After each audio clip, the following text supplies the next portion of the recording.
In this demonstration, I'm going to show you how to hack user passwords, how to first capture the hashes associated with user passwords, and then actually how to crack them in a variety of different ways, but using one tool, kind of the industry standard tool for doing this kind of work.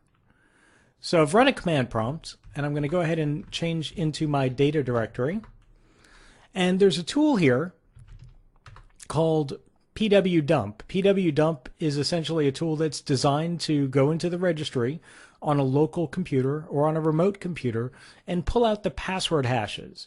So you can see that I've actually got a number of users set up on this local machine. All these different users are here, and I want to grab their hashes, the hashes of their passwords, so I can actually go ahead and start cracking them immediately.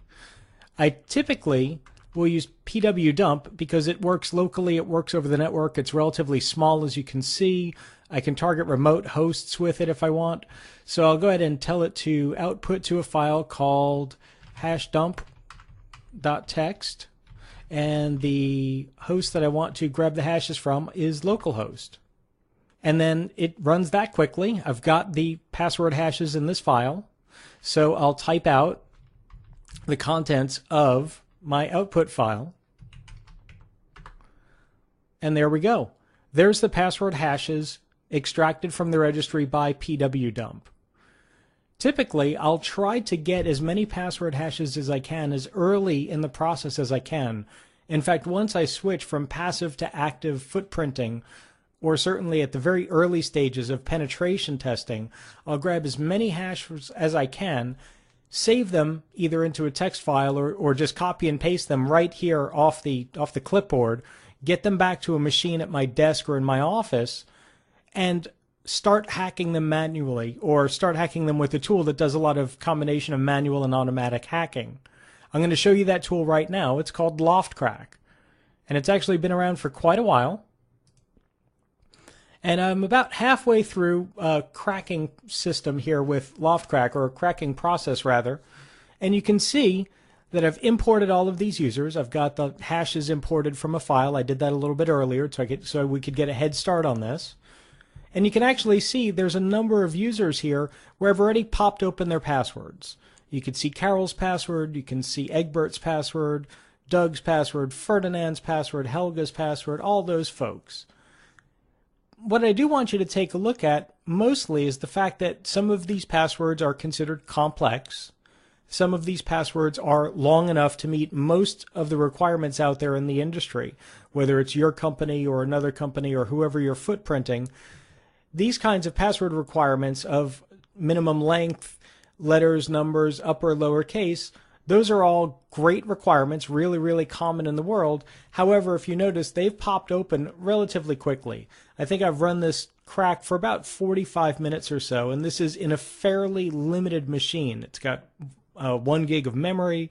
It doesn't have a very fast hard drive. Even with all of that, it's actually working pretty darn well at cracking these open.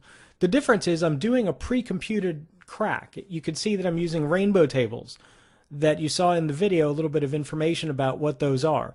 They're fantastic for password cracking because all of those pre-computed hashes are far, far easier to use than actually brute forcing or going through every possible password to see if it will work.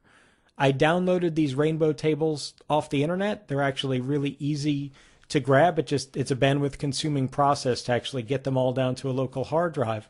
If I was running this attack in kind of a large commercial venue, or if I had more hardware resources, I would typically dedicate a workstation that had a really large, fast hard drive array attached to it to actually doing this type of crack.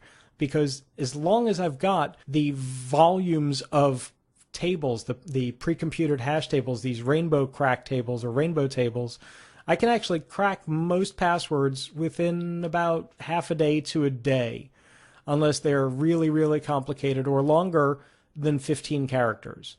Because you saw that passwords are composed in Windows of 2 7-character segments, so 14 characters, for most types of hashes. If they're 15 or more characters, the weaker hashes, the smaller hashes, don't actually get calculated. And that means that for accounts, let's see, we've got Gordo right here is a good example. Gordo has a 15 or longer character password. Why? Because Gordo's got an LM hash that's a valid number or valued hash value, but there's no possibility of hacking Gordo just because Gordo's got this really, really long password. On the other hand, you'll see that there's several accounts that are actually grayed out where they have empty. They have no password at all on these accounts. So Mike, an administrator, and guest, that's both really cool and really bad for us because typically on newer operating systems, the accounts that have a blank password that are completely open are ones that are not accessible over the network. They're actually disabled for network authentication, but they make local login terribly easy because they have absolutely no password. You literally click on the name or type in the name and press enter, and boom, you're on the local machine. So it's both great and a huge drawback depending on the type of attack you're making here. But that's really important to remember, is the ones that are empty, if you have physical access to the machine, even for a very small amount of time, you can walk right up and log in as those users.